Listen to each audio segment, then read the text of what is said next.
Hi, this is U.S. Senator Marco Rubio, and this is this week's edition of Constituent Mailbox. It's actually our first edition of the new year in 2014. I want to wish all of you a happy new year. As always, it's important to remind you and remind myself of what a privilege, honor, and blessing it is to serve you here in Washington, D.C. in the United States Senate, especially at a time when the country confronts so many significant challenges. And I've been getting a lot of emails and letters, as you can imagine, about Obamacare and the impact that it's having on people. But in the last week, I've been getting a lot of emails about something it's called, technically, the technical term for it is risk corridors, but many of you know it as the potential for an Obamacare bailout of the private insurance companies participating in Obamacare.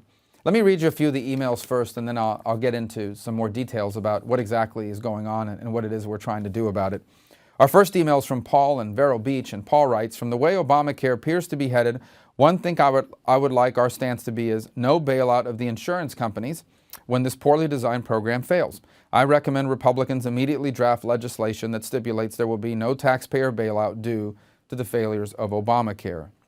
Another is from Robert in Orlando, who writes, "Please," and he puts that in all caps, so I guess he was shouting that, "please do your utmost not to allow a government bailout of the Affordable Care Act.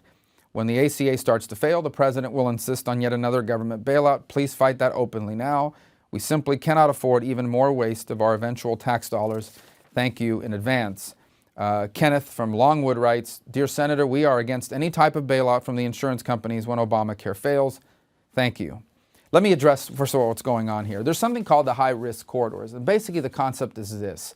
Companies participate in an insurance marketplace, and they are told, if you participate and because of some miscalculation on your part or on ours, meaning the government, you suffer dramatic losses, the government has a fund set aside to ensure that your company doesn't go out of business, that the bills that are coming in get paid, and that patients don't go without care. That's the notion behind a risk corridor. Now, let me say that in and of itself, that is not a bad idea. It has merit, because there are from time to time in a competitive insurance marketplace where one or two companies out of hundreds will make a mistake.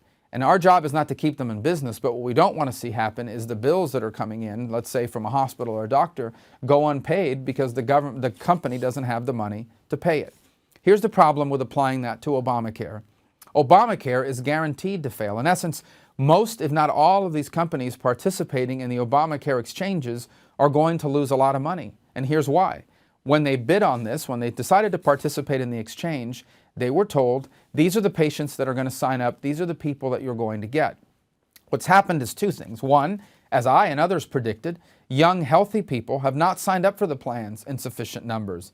And second, the president has unilaterally waived or delayed key components of the law, which means even less young, healthy people have signed up for the Obamacare exchanges. The result, a lot of these companies that are now running exchanges have too many sick patients on their rolls and not enough young, healthy patients to balance that out.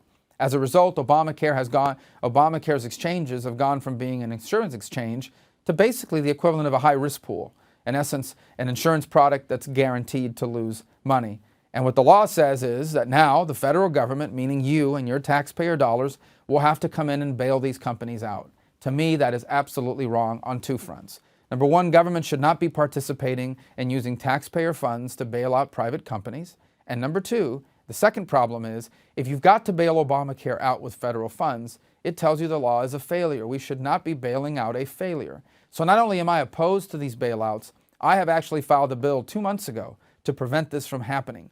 And interestingly enough, I'm starting to receive some, at this point, quiet, bipartisan interest in the issue.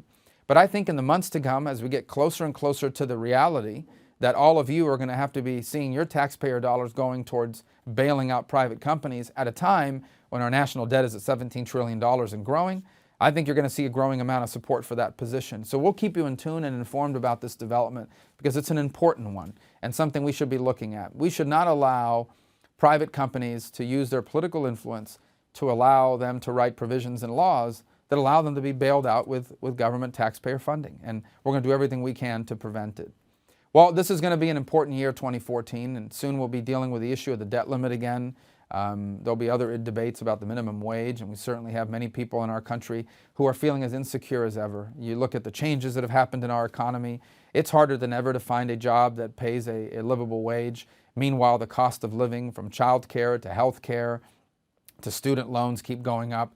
And so these are real challenges. And while most of this is things that are happening in the private economy, there are things government can and should be doing to make these sorts of jobs more available and lower the cost of living for people. And I'm going to, as I have every year that I've been here, dedicate a lot of time and energy to finding solutions to this problem. I hope we can work together with people in the Democratic Party to find solutions, because these really shouldn't be partisan issues. These are issues that affect all Americans, and we should take them seriously and do something responsible that's in the common good. And I hope that we'll be able to do that. But I just wanted to wish all of you a very happy 2014. I wish the best for all of you and your families. Thank you for your encouragement, for your prayers, even for those of you that don't agree with me. I appreciate the respectful tone of most, if not all, of your emails and letters and the suggestions. And that's why I encourage you to write us or to email us, because who knows? Maybe next week it'll be your email or letter that we're reading here in Constituent Mailbox. Until then, again, thank you for the privilege and honor of serving you here in Washington. May God bless all of you. May God bless our great state of Florida. And may God always bless the United States of America.